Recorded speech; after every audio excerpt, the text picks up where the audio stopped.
आइए एक बार फिर से परमेश्वर के वचन के अंदर चलते हैं। और आज जो हमारा वचन है वो है त्रिएकता।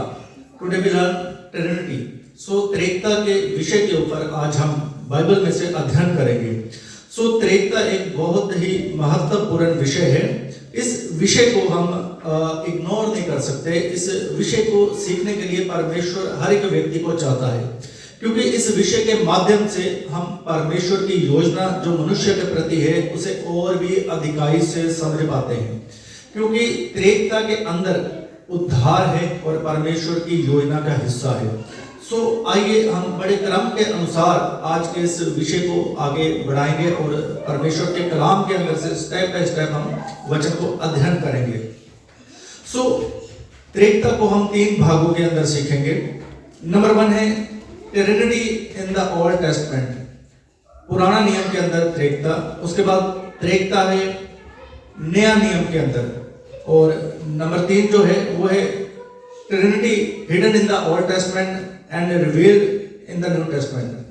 पुराना नियम के अंदर त्रिएकता जो छिपी है वो न्यू वर्जन के अंदर आकर, न्यू नियम के अंदर आके या नए करार के अंदर आके उसे परमेश्वर ने खोला है। इसे आगे बढ़ाने से पहले आज मैं आपको कुछ बातों में इंट्रोडक्शन देना चाहता हूं। इसके अंगेस्ट में कुछ झूठी शिक्षाएं भी हैं जो जिसे हम वननेस मॉडलिज्म कहते हैं।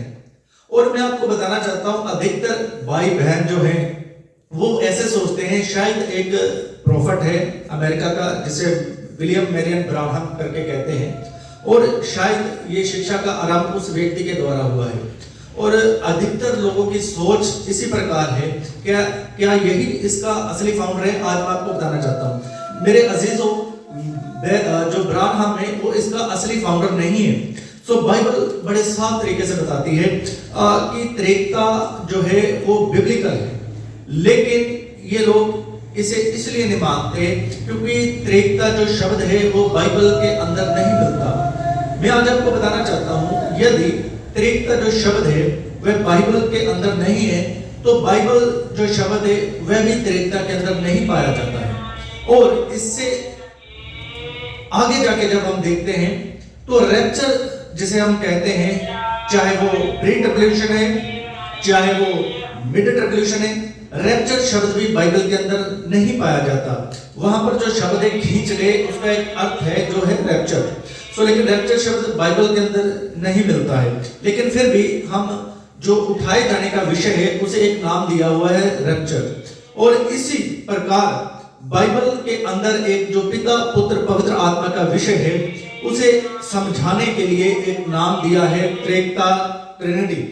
आज हम त्रिएकता के विषय में सीखेंगे। मैं आपको बताना चाहता हूं कि इसका फाउंडर जो है वो ब्राह्मण नहीं है।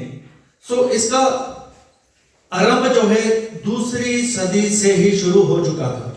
यूबेजियस नामक एक व्यक्ति के विषय में हम अध्ययन करते हैं। 2री सदी से ही इसका आरंभ शुरू हो गया था और इस प्रकार एक एक व्यक्ति इसके साथ जुड़ता रहा। और दूसरी जो मैं आपको इतिहास से बात बताना चाहता हूं, त्रिएकता जो है वो 325 एडी निकिया की जो काउंसिल है या उसके अंदर शुरू नहीं हुआ। वननेस मॉडलिज्म वाले जो लोग हैं या जिसे हम बोलते हैं कि वो इस प्रकार लोगों को बताते हैं कि त्रिएकता जो है वो कैथोलिज्म के द्वारा शुरू की गई है, उसके अंदर जिन्होंने 3 परमेश्वर करके लोगों को बताया गया है। लेकिन मैं आपको बताना चाहता हूं त्रिएकता 300 एडी से पहले की थी। और इसके लिए बाइबल के अंदर और इतिहास के अंदर हमें सबूत भी मिलते हैं। बाइबल के अंदर से हम देखेंगे, लेकिन पहले मैं आपको इतिहास की कुछ बातें स्पष्ट करना चाहता हूं। इतिहास के अंदर यूहन्ना का जो चेला था जिसका नाम था पॉलीकार्प के विषय में अगर आप एनसाइक्लोपीडिया के ऊपर जाके पढ़ोगे तो इस प्रकार हमें इतिहास बताता है कि दैट पर्सन ट्रिनिटी बिलीवर, ये व्यक्ति त्रिएकता को मानने वाला एक व्यक्ति था।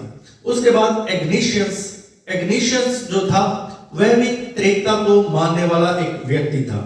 उसके बाद इरेनियस के विषय में हम पढ़ते हैं, इरेनियस भी जो था वह त्रिएकता को मानने वाला एक व्यक्ति था। उसके बाद हम जस्टिन मार्टिन के बारे में पढ़ते हैं, वह भी त्रिएकता को मानने वाला एक व्यक्ति था। उसके बाद हम टर्टुलियन के विषय में पढ़ते हैं, जो अफ्रीकन थियोलॉजियन था, वह भी त्रेकता का विश्वासी था। उसके बाद हम साइप्रिन के विषय में पढ़ते हैं, वह भी जो था त्रेकता का विश्वासी था।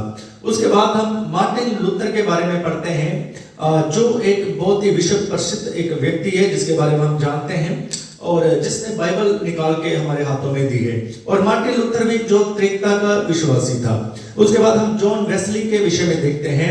जॉन वेस्ली जो था मेथोडिस्ट का फाउंडर था, वो भी त्रेकता का विश्वासी था। उसके बाद जितने भी परमेश्वर के अभिषिक्त दास हुए, जिन्होंने रिवाइवल लेकर आया है यूरोप के अंदर, अमेरिका के अंदर, इंग्लैंड के अंदर, वो भी त्रेकता के विश्वासी थे। और हम जब बिली ग्राम के बारे में देखते हैं, बिली ग्राम जो था वह त्रेकता का विश्वासी था। रेडहन बॉन्के के विषय में हम देखते हैं, जिन्होंने 15-15 लाख लोगों के अंदर पूरे अफ्रीका को बदल डाला, पूरे अफ्रीका के अंदर रिवाइवल लेकर आए, वो भी एक त्रेकता के बिलीवर थे। सो इतने बड़े पैमाने के ऊपर काम करने वाले, रिवाइवल लेके आने वाले सारे के सारे व्यक्ति त्रेकता के विश्वासी थे। तो इसी बात की जो है शैतान अलग अलग बातों के द्वारा परमेश्वर के वचन को बिगाड़ना चाहता है। बाइबल के अंदर जब हम प्रेरितों के काम की पुस्तक पढ़ते हैं, वहां पर से हमें पता लगता है कि वहीं से जो एक ग्रुप पतरस ने खड़ा किया था, उसके अंदर से ही एक व्यक्ति के दिमाग को शैतान पकड़ लेता है और जो गलत शिक्षा का चलन है वह आरंभ हो जाता है। सो इसलिए बाइबल के अंदर जो लिखा गया है, बहुत सारे लोग उसी को मानते हैं, लेकिन मैं आपको बताना चाहता हूं बाइबल के अंदर जो लिखा गया है वो सारा एक भेद के रूप में हर एक बात किसी ना किसी बात को प्रकाशित करती है। सो मेरे अजीजों, मैं आपको बताना चाहता हूं कि जब हमने बाइबल के अंदर से कोई भी विषय को सीखना है तो हम उसे किस प्रकार एक सब्जेक्ट का रूप दे सकते हैं या एक विषय का रूप दे सकते हैं, एक डॉक्ट्रिन जो सिद्धांत करके उसे मान सकते हैं। नंबर 1 है, पुराना नियम के अंदर वह बात हमें मिलनी चाहिए। उसके बाद है यीशु मसीह के मुंह से वह बात बोला होना चाहिए।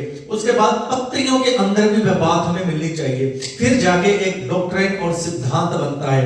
एक आयत के माध्यम से हम कोई भी डॉक्ट्रिन और सिद्धांत नहीं बना सकते। तो पहले हम देखेंगे how to understand the Bible. So सबसे पहले तो हमें यह पता होना चाहिए एक डॉक्ट्रिन कैसे बनती है। सबसे पहले है कॉन्टेक्स्ट के अंदर पढ़ना, उसके बाद है जोड़ जोड़ के पढ़ना। आइए पढ़िए पहला कुरिन्थिया उसका 2 अध्याय उसका 14 आयत। पहला कुरिन्थिया उसका 2 अध्याय उसका 14 पद हम पढ़ेंगे। मैं पढ़ देता हूं आपके सामने। जिनको हम मनुष्य के ज्ञान की सिखाई हुई बातों में नहीं, परंतु आत्मा की सिखाई हुई बातों में आत्मिक बातों से मिला मिलाकर सुनाते हैं। यहां पर प्रभु दास कहता है कि आत्मिक बातों से मिला मिला के सिखाते हैं। तो हम प्रेरित पौलुस को जब हम देखते हैं, पुराना नियम से हर एक बात उठाता था, उसे नया नियम के अंदर लोगों को बताता था खोल करके, ये प्रभु यीशु मसीह के बारे में लिखी है। इस प्रकार पुराना नियम के अंदर जितने भी दृष्टांत दिए गए हैं पौलुस हमें बताता है। जब हम कुरिन्थिया उसका 10 अध्याय देखते हैं, वहां पर लिखा है इजराइल के इतिहास से चेतावनी। तो ये बातें हमारे लिए एक दृष्टांत ठहरी है। रोमियो की पत्री उसका जो 15 अध्याय है वो भी मैं आपके सामने रखना चाहता हूं, किस प्रकार एक सब्जेक्ट जो बनता है। जितनी बातें पहले से लिखी गई वह हमारी ही शिक्षा के लिए लिखी गई हैं। जितनी बातें पहले से लिखी गई हैं वह हमारी ही शिक्षा के लिए लिखी गई हैं। यशायाह नबी की किताब उसका 16 अध्याय और उसका 34 पद भी मैं आपके सामने पढ़ना चाहता हूं। यशायाह नबी की किताब उसका 34 अध्याय और उसका 16 पद। यहोवा की पुस्तक से ढूंढ कर पढ़ो। लिखा है यहोवा की पुस्तक से, मतलब पुराना नियम से, भजनों के अंदर से, प्रेरितों की पुस्तक के अंदर से ढूंढ कर पढ़ना है। और उसके बाद आगे लिखा हुआ है बिना जोड़ा मिलाए कोई ना रहेगा, बिना जोड़ा मिलाए। सो उसके बाद हर एक जोड़ा वचन के साथ वचन मिलता है, वचन के साथ वचन मिलता है, तब एक वचन का सही प्रकाशन, सही रेवलेशन, सही अर्थ निकल के बाहर आता है।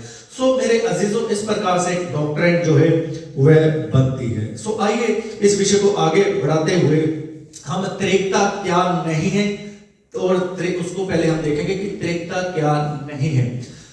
सो एक बहुत बड़ी जो गलत शिक्षा या गलत शिक्षा जिसे हम बोलते हैं फॉल्स डॉक्ट्रिन लोगों के अंदर आज डाल दी गई है और उनको ऐसा सिखा दिया गया है, जो लोग वननेस मॉडलिज्म को नहीं मानते हैं, जो त्रिएकता के विश्वासी है, शायद वो तीन परमेश्वर करके मानते हैं। जैसे दुनिया के अंदर लोग तीन परमेश्वर को मानते हैं, वैसा ये लोग भी तीन परमेश्वर को मानते हैं। लेकिन मैं आपको बताना चाहता हूं, चाहे वह पेंतीकोस्त है, चाहे वह सीपीएम है, चाहे वह कोई भी संस्था है, वह तीन परमेश्वर कभी नहीं मानती, क्योंकि बाइबल बड़े साफ तरीके से कहता है एक ही परमेश्वर है। और लेकिन इन्होंने अपने मंडलियों को इस प्रकार सिखाया हुआ है कि हम लोग जो है तीन परमेश्वर को मानते हैं। ये इनकी खुद की थ्योरी है, हम ऐसा नहीं मानते। हम क्या विश्वास करते हैं, मैं आप आज को बताना चाहता हूं। हम विश्वास करते हैं एक परमेश्वर है और उसके तीन व्यक्तित्व हैं। एक परमेश्वर है, उसके तीन व्यक्तित्व हैं। उसी परमेश्वर ने अपने आप को God the Father, God the Son, God the Holy Spirit के रूप में प्रकट किया है। इस धरती के ऊपर मनुष्य की योजना के अंदर परमेश्वर ने तीन व्यक्तित्व के रूप में कार्य किया है, लेकिन परमेश्वर एक ही है। प्रॉब्लम क्या है कि वननेस मॉडलिज्म वाले मानते हैं कि यीशु ही पिता है, यीशु ही पुत्र है, यीशु ही पवित्र आत्मा है। That is wrong. इसके विपरीत परमेश्वर ही पिता है, परमेश्वर ही पुत्र है, परमेश्वर ही पवित्र आत्मा है। That is the biblical context. So आइए इसे समझने के लिए हम पढ़ेंगे पहला कुरिन्थियों, बेटी के साथ मिलकर पढ़ेंगे पहला कुरिन्थियों, उसका जो 15 अध्याय है और उसका 16 और 17 पद को हम पढ़ेंगे। और यदि मुर्दे नहीं जी उठते तो मसीह भी नहीं जी उठा, और यदि मसीह नहीं जी उठा तो तुम्हारा विश्वास व्यर्थ है और तुम अब तक अपने पापों में फंसे हो।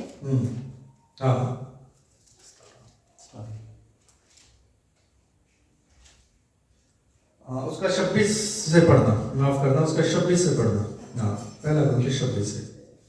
सबसे अंतिम बैरी जो नष्ट किया जाएगा वह मृत्यु है। वह मृत्यु है, हाँ। क्योंकि परमेश्वर ने सब कुछ उसके पांव तले कर दिया है। देखिए 26 आयत के अंदर लिखा है सबसे अंतिम बैरी नष्ट किया जाएगा मृत्यु। इसका मतलब क्या है कि परमेश्वर इस धरती के ऊपर अंत में जजमेंट डे के ऊपर सब कुछ पृथ्वी को नाश करेगा, इस धरती को नाश करेगा और शैतान को भी पकड़ के नाश कर गया। उसके बाद सब कुछ जो होगा वह हेवंस के अंदर होगा, स्वर्ग के अंदर होगा। और स्वर्ग के अंदर क्या होगा आगे लिखा है, परंतु जब वे कहते हैं कि सब कुछ उसके अधीन कर दिया गया है, तो प्रत्यक्ष है कि जिसने सब कुछ उसके अधीन कर दिया है। देखो यहाँ पर क्या लिखा है कि राज्य को परमेश्वर पिता के हाथ में सौंप देगा। सो ऊपर 24 आयत से पढ़ देना पहले, वहां पर भी एक है वो आयत को। इसके बाद अंत होगा, इसके बाद अंत होगा, उस समय वे प्रधानता, सारी प्रधानता और सारा अधिकार और सामर्थ्य का अंत। सामर्थ का अंत ये कौन है? ये शैतान और उसकी ताकतों को है, जिनको कुछ समय के लिए अधिकार दिया गया है, प्रधान बनाया गया है। इस दुनिया के ऊपर जो हुकूमत करते हैं, इस दुनिया के ऊपर जो अधिकार रखते हैं और सामर्थ्य के कार्य करते हैं, उनका भी अंत कर देगा प्रभु यीशु मसीह। करके राज्य को परमेश्वर पिता के हाथ में सौंप देगा। राज्य को परमेश्वर पिता के हाथ में सौंपेगा, ना कि खुद अपने हाथ में लेकेगा। और जो उसका असली परमेश्वर का रूप है वह प्रकट होगा। आगे पढ़िए उसके बाद 28 के अंदर। और जब सब कुछ उसके अधीन हो जाएगा तो पुत्र आप भी उसके अधीन हो जाएगा। जब सब कुछ उसके अधीन हो जाएगा और पुत्र आप भी उसके अधीन हो जाएगा। देखिए बाइबल बड़े साफ तरीके से प्रकट करती है कि अंत में स्वर्ग के अंदर क्या होगा कि परमेश्वर जो यीशु मसीह नहीं बनेगा, बल्कि जो यीशु है वो अपने आप को पिता के अधीन कर देगा और अपने परमेश्वर का जो रूप है उसे एक करके प्रकट कर देगा। सो इसलिए एक परमेश्वर है, उसके तीन व्यक्तित्व है, ना कि यीशु के तीन व्यक्तित्व है। सो यीशु जो है वो परमेश्वर का ही एक व्यक्तित्व है। सो इसी बात को हमने समझना है, यीशु जो है वो परमेश्वर का व्यक्तित्व है, ना कि यीशु परमेश्वर है। मतलब कहने का ये नहीं कि यीशु गॉड नहीं है, यीशु गॉड है, परमेश्वर है, लेकिन परमेश्वर का व्यक्तित्व यीशु है। परमेश्वर के एक व्यक्तित्व ने अपने उस व्यक्तित्व के अंदर यीशु मसीह का रूप धारण किया और हमारा परमेश्वर बना। सो यही है एक रहस्य, यही है एक भेद। और इस भेद के विषय में, इस तीन व्यक्तित्व में परमेश्वर के कार्य करने का जो मकसद था वह यही था। तीन व्यक्तित्व में कार्य करने का जो परमेश्वर का उद्देश्य था वह हमें बड़ी साफ तरीके से नजर आता है। जब मैं रोमियो को पत्री हम पढ़ते हैं, उसका जब हम 11 अध्याय पढ़ते हैं, उसका 25 आयत के अंदर और 26 आयत के अंदर लिखा हुआ है। 26 आयत से पढ़े, रोमियो को पत्री 11 अध्याय 26 आयत मैं पढ़ देता हूं। और इस रीति से इज़राइल उद्धार पाएगा, जैसा लिखा है, छुड़ाने वाला सिय्योन से आएगा, इस रीति से उद्धार पाएगा। जब हम 25 तक पढ़ते हैं, वहां लिखा है, जब तक अन्य जाति पूरी रीति से प्रवेश न कर ले, तब तक इज़राइल का एक भाग ऐसा ही कठोर रहेगा। सो मेरे प्रियो, परमेश्वर ने जो इस पृथ्वी की योजना रखी थी, इस प्लान को बनाया था, उस योजना के तहत परमेश्वर जो है उसका एक व्यक्तित्व है, वह यहूदी लोगों के लिए, यहूदी लोगों के ऊपर प्रकट हुआ। उसको प्रकटीकरण को जो जिसे हम थियोफनी कहते हैं, प्रकट होना है ना, थियोफनी, उसका एक रूप जब थियोफनी बना, वो यहोवा पिता के रूप में बना, जो इजरायली लोगों को सौंपा गया। उसके बाद अन्य जातियों को एक रूप सौंपा गया, एक व्यक्तित्व सौंपा गया, वह है यीशु मसीह। और इस यीशु मसीह के माध्यम से यहूदी, चाहे वो इस्लामिक है, चाहे वो हिंदू है, चाहे वो सिखिज्म, कोई भी परमेश्वर के पास जा सकता है। सो पुत्र के रूप में उसका एक व्यक्तित्व था, और पवित्र आत्मा इन दोनों व्यक्तित्व में कार्य करता है। पुराने नियम के अंदर भी पवित्र आत्मा कार्य करता था यहोवा पिता के साथ, और नया नियम के अंदर भी वह प्रभु यीशु मसीह के साथ कार्य करता था। और प्रभु यीशु मसीह के उठाए जाने के बाद आज पवित्र आत्मा का फुली कंट्रोल कलीसियाओं के ऊपर है। आज कलीसियाओं को तैयार करने के लिए पवित्र आत्मा जो है वे कार्य कर रहे हैं। दैट इज द मिस्ट्री, यही एक रहस्य है परमेश्वर के 3 व्यक्तित्व होने का। और उसके पीछे दूसरा जो एक भेद है इजरायली लोगों का। आज 2 प्रकार के गॉड हैं। अगर हम देखें तो ज्यूस आज भी यीशु मसीह को एक्सेप्ट नहीं करते हैं, वो उनके लिए आज भी यहोवा परमेश्वर है, तो वो उनसे प्रार्थनाएं भी करते हैं। लिखा है यहोवा उनके लिए कार्य भी करेगा अंत के दिनों में। और दूसरी साइड में वही परमेश्वर यीशु मसीह के रूप में मेरी और आपकी प्रार्थनाएं सुनकर आज उत्तर भी दे रहा है। तो इसी को कहते हैं 2 खंड के अंदर कार्य करना, यही है त्रिकता। सो उसके बाद मैं आपको बताना चाहता हूं, जिस प्रकार आज वननेस मॉडलिज्म वाले त्रिकता को ग्रहण नहीं करते, ठीक इसी प्रकार यहूदी भी ग्रहण नहीं करते थे। जिस आयत को ये बड़ी कड़ाई के साथ कोड करते हैं, डिटरनमी जिसे हम 6:4 कहते हैं, व्यवस्था विवरण 6:4, उसके अंदर लिखा है हमारा यहोवा एक ही है। ठीक इसी तरीके से यहूदी भी बड़ी कट्टरताई से इस आयत के ऊपर विश्वास करते थे और खड़े थे कि यहोवा एक ही है। क्यों यहूदियों ने यीशु मसीह को स्वीकार नहीं किया? उसके पीछे का जो रीजन है वह यही है, परमेश्वर का व्यक्तित्व यीशु मसीह, अर्थात भेद जो परमेश्वर का था वो था त्रिकता। इसीलिए उन्होंने प्रभु यीशु मसीह को एक्सेप्ट नहीं किया, क्योंकि यहूदी जो ऐसा मानते थे कि पिता के कभी पुत्र नहीं हो सकता, वो तो एक लौता है। इसीलिए यीशु मसीह उसे लोगों को कहता था कि वह मेरा पिता है, मैं उसका पुत्र हूं। तो यहूदी इस बात को एक्सेप्ट नहीं करते थे। ये उसका पहला रीजन है, क्योंकि वह परमेश्वर को वन गॉड करके मानते हैं, उसके साथ दूसरा हो ही नहीं सकता। और लेकिन उन्होंने परमेश्वर के व्यक्तित्व को पहचाना नहीं, जो धरती के ऊपर यीशु मसीह के रूप में कार्य कर रहा था। इसी प्रकार वननेस मॉडलिज्म वाले भी इस सिद्धांत को मानते नहीं है। और दूसरा जो कारण था यहूदियों का यीशु मसीह को ना एक्सेप्ट करने का, वो था कि मसीहा के विषय में जो भविष्यवाणियां लिखी गई थी, उस भविष्यवाणियों के अंदर प्रभु यीशु मसीह अर्थात मसीहा जब आएगा तब कुछ घटनाएं अंत के दिनों में होगी, लेकिन उन घटनाओं का ना होना ही उनके ना मानने का एक कारण था। सो जो घटनाएं होनी थी वह हुई नहीं, इसलिए उन्होंने एक्सेप्ट नहीं किया। जब हम प्रेरित पौलुस को देखते हैं, आप बड़े ध्यान से उनकी पत्रियों को समझना, इसलिए प्रेरित पौलुस और पतरस बार बार उन्हें पुराना नियम से समझाते हैं कि मसीहा ने जब आना था, ये भी उनके बारे में लिखा है, ये बात भी उनके लिखे में पारी है। जब स्तिफनुस ने उन्हें अपने प्रचार में बताया, जब स्तिफनुस का भाषण आप देखते हैं और पतरस का भाषण आप देखते हैं, उन्होंने बताया कि कैसे वो दाऊद के विषय में नहीं कह रहा है, कैसे पतरस भी कहता है वो दाऊद के विषय, दाऊद तो मर गया और उसे मिट्टी भी दी गई, लेकिन ये कथन जो है यीशु मसीह के बारे में लिखा हुआ है। इस प्रकार से पुराना नियम के अंदर से भविष्यवाणी को उठा करके वह यहूदियों को प्रमाण देते थे यही मसीहा है। लेकिन फरीसी लोग जो थे और सदूकी लोग थे वो क्यों नहीं मानते थे? क्योंकि वचन के बड़े वो कट्टर थे। वो कहते थे हमें स्पष्ट लिखा हुआ दिखाई दे, हमें लिखा हुआ दिखाई दे, ये लिखा नहीं है इस व्यक्ति के बारे में। लेकिन उसका रेवलेशन था जो वह समझ नहीं पाए। जिसके ऊपर ये भेद प्रकाशित हुआ उन्होंने यीशु मसीह को मसीहा ग्रहण किया। खोजा जब यशायाह नबी का किताब पढ़ रहा था उसे भी इस भेद का प्रकाशन नहीं हुआ, लेकिन फिलिप उसने जब उसे पढ़ाया और समझाया कि यह मसीहा के बारे में लिखा है, किसके बारे में लिखा है, इस प्रकार से यीशु मसीह के बारे में पुराने नियम के अंदर लिखा है वह उसका पुत्र बन के आएगा, उसका पुत्र बन के कार्य करेगा, वह पुत्र के रूप में आएगा। लेकिन जब वह पुत्र के रूप में आया तो यहूदियों ने उसे एक्सेप्ट नहीं किया क्योंकि वह पिता को एक परमेश्वर करके देखते थे। तो यही आज जो रीजन है वननेस मॉडलिज्म वाला का है। और पहले जो चलन है पहले सदी से जो ये चलता आ रहा है, कुछ लोग जो इसी सिद्धांत को मानने वाले थे, नहीं परमेश्वर एक है और उसके तीन कोई व्यक्ति तब नहीं है, इसलिए ये सारी गड़बड़ है और ये शुरू से लेकर चलता आ रहा है। और आइए हम आगे की ओर देखेंगे और सबसे पहले हम शुरू करेंगे आप पुराना नियम के अंदर से। पुराना नियम के अंदर से हम कुछ एक बातें देखेंगे। सबसे पहले मैं एलोहिम शब्द के ऊपर आपसे बात करना चाहता हूं। पुराना नियम के अंदर एलोहिम शब्द है जो 2500 से अधिक बार लिखा गया हुआ है। मैक्सिमम जो मानते हैं 2500 टाइम मानते हैं, 2500 बार लिखा गया है। लेकिन ये अकेला उत्पत्ति 1:1 के अंदर या 1:26 के अंदर नहीं लिखा गया है। एलोहिम का जो शब्द है आप एनसाइक्लोपीडिया के अंदर जाके देखना, उसका वचन है, उसका जो मतलब है वो है बहुवचन है, वो एक वचन नहीं है, बहुवचन है। और बहुवचन का मतलब होता है एक से ज्यादा। अब एलोहिम शब्द वहां पर प्रयोग करने का जो कारण था वो था परमेश्वर जो है वह सर्वशक्तिमान है।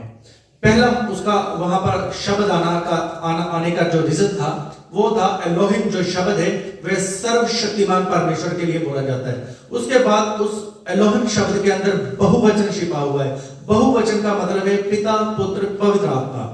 और आगे जो क्रिएटेड शब्द है 12 जो है उसके अंदर जब हम देखते हैं कि सिंगल जो वर्ब है लगी है, अब वहां सिंगल वर्ब लगने का मतलब यही है कि परमेश्वर तीन नहीं है, परमेश्वर एक है, एक के अंदर तीन है। परमेश्वर के तीन व्यक्तित्व है। इसे हम तीसरे भाग के अंदर देखेंगे जो मैंने बताया है द हिडन मिस्ट्री, उसके अंदर जाके हम देखेंगे। उसके बाद जहां पर लोग वननेस मॉडलिज्म वाले इस प्रकार कहते हैं कि ये जो हम शब्द है या एलोहिम शब्द है इसके अंदर वह स्वर्गदूतों को कहता है कि आओ हम बनाए। मैं आपको आज बताना चाहता हूं बाइबल को अच्छे से अध्ययन करें। परमेश्वर कभी भी स्वर्गदूतों को हस्तक्षेप करने की अनुमति नहीं देता। परमेश्वर ने कभी भी स्वर्गदूतों की सहायता नहीं ली है। बाइबल बड़े स्पष्ट तरीके से क्लियर है कि ये सेवा टहल करने वाली आत्माएं हैं। स्वर्गदूत, अब जब परमेश्वर कहता आओ हम बनाए, आओ हम बनाने का मतलब है कि परमेश्वर स्वर्गदूतों को थोड़ी ना खड़ा कर रहा है अपने साथ, और परमेश्वर के इस कार्य को जो स्वर्गदूत भी बड़ी ध्यान से लालसा रखते थे देखने के लिए परमेश्वर के कार्य को, और वे परमेश्वर के साथ कभी भी हस्तक्षेप नहीं करते क्योंकि परमेश्वर की जो सृष्टि है वह खुद स्वर्गदूत आप भी हैं। इसके बारे में बाइबल में बहुत ढेर वचन है कि वह स्वर्गदूतों को कभी भी हस्तक्षेप नहीं करने देता है, और स्वर्गदूतों से कहीं बढ़कर उसने मुझे और आपको प्रेफरेंस दिया है। और नंबर जो 2 है आगे मैं आपको बताना चाहता हूं कि एलोहिम जो शब्द है, अगर एलोहिम शब्द यहां पर स्वर्गदूतों के लिए यूज किया गया है तो मैं बताना चाहता हूं तो परमेश्वर के कलाम के अंदर एलो शब्द भी यूज किया गया है। एलो शब्द का मतलब है सिंगुलर, एक वचन, और ये नहमिया 9:17, भजन संहिता 18:31, अय्यूब 5:17, व्यवस्था विवरण 32:15, हबक्कुक 1:11 के अंदर, यहाँ सब जगह के अंदर और भी जगह है लेकिन मैंने कुछ एक आयतें बताई हैं, यहां पर एलो शब्द प्रयोग किया गया है। अगर परमेश्वर एक में तीन नहीं है, उसके तीन व्यक्तित्व नहीं है, वह पिता पुत्र पवित्र आत्मा नहीं है, तो यहां पर एलो शब्द भी प्रयोग हो सकता था, लेकिन यहां पर एलोहिम शब्द प्रयोग किया गया है क्योंकि यह बहुवचन है और यही एक रहस्य है, वो मैं तीसरे भाग में आपको बताऊंगा। उसके बाद हम जब पढ़ते हैं टैबरनेकल के अंदर, तो एलोहिम शब्द ही सृष्टि करता है, इसका प्रमाण भी हमें बाइबल देती है। आइए पढ़िए यशायाह नबी की किताब, उसका 43 अध्याय, उसका 1 आयत। Book of Isaiah chapter 43 verse 1। यशायाह नबी की किताब 43 अध्याय, उसका 1 आयत के अंदर हम पढ़ के देखेंगे। हे इज़राइल तेरा रचने वाला, और हे याकूब तेरा सिरजनहार। हाँ, तेरा सृजनहार यहोवा, यूं कहता है। देखिए यहाँ पर सृष्टिकर्ता यहोवा के बारे में लिखा हुआ है। उसके बाद कलूसिया की पत्री 1 का 15 और 16, book of the Colossians New Testament के अंदर, उसका 1 और 15। कलूसियों की किताब पत्री, उसका 1 अध्याय 15 और 16 पद। वह जो दृश्य परमेश्वर का प्रतिरूप और सारी सृष्टि में पहलौठा है, क्योंकि उसी में सारी वस्तुओं की सृष्टि हुई। उसी में सारी वस्तुओं की सृष्टि हुई यीशु मसीह के द्वारा। इब्रानियों की पत्री, उसका 1 अध्याय 2 आयत। Book of the Hebrews chapter 1 verse 2। Book of the Hebrews chapter 1 verse 2। इन अंतिम दिनों में हमसे पुत्र के द्वारा बातें की, जिसे उसने सारी वस्तुओं का वारिस ठहराया, और उसी के द्वारा उसने सारी सृष्टि की रचना की। यीशु मसीह के द्वारा रचना की। यहाँ पर अध्ययन करने वाली जो बात है, मनन करने वाली है, उसी के द्वारा। अब उसी के द्वारा का मतलब होता है कि हमारे साथ कोई है जो आके हमारे से कार्य करवा रहा है या हमारे साथ कार्य कर रहा है। द्वारा का मतलब यही होता है, और यहाँ पर लिखा है उसी की द्वारा। अब अगर यहाँ पर स्वर्गदूत और स्वर्ग की सेना परमेश्वर के साथ होती, क्या स्वर्गदूत अब यीशु मसीह को ऑर्डर देंगे तू सृष्टि बना, यीशु मसीह के द्वारा ऑर्डर करेंगे, यीशु को ऑर्डर करेंगे? नहीं, यीशु को ऑर्डर करने का हकदार सिर्फ पिता को है, इसलिए पिता ही यीशु के द्वारा सृष्टि बना रहा है। सो यहाँ पर सृष्टिकर्ता पुत्र भी हमें मिलता है, सृष्टिकर्ता पिता भी हमें मिलता है, अब सृष्टिकर्ता पवित्र आत्मा भी देखेंगे। अय्यूब 33 की 4 पद। इसलिए हम बोलते हैं पिता परमेश्वर, पुत्र परमेश्वर, पवित्र आत्मा परमेश्वर। जब ऐसा बोलते हैं तो इन लोगों को लगता है शायद 3 परमेश्वर हम मानते हैं, तो ये शैतान का एक गलत बीज है, गलत फल है। आइए पढ़िए उसे, अय्यूब 33 का 4। मुझे परमेश्वर की आत्मा ने बनाया है, और सर्वशक्तिमान की सांस से मुझे जीवन मिलता है। यदि तू मुझे उत्तर दे सके तो दे। मेरे सामने सर्वशक्तिमान की सांस ने मुझे बनाया है, परमेश्वर के आत्मा ने मुझे बनाया है। बड़े क्लियर तरीके से लिखा हुआ, परमेश्वर की आत्मा ने मुझे बनाया है। सो यहां पर हमें पिता, पुत्र, पवित्र आत्मा तीनों सृष्टिकर्ता मिलते हैं। स्वर्गदूत कहीं हमें सृष्टिकर्ता नहीं मिलते। सो उसके बाद हम देखेंगे, इसके आगे हम ओल्ड टेस्टमेंट के अंदर और न्यू टेस्टमेंट के अंदर कुछ एक बातें देखेंगे।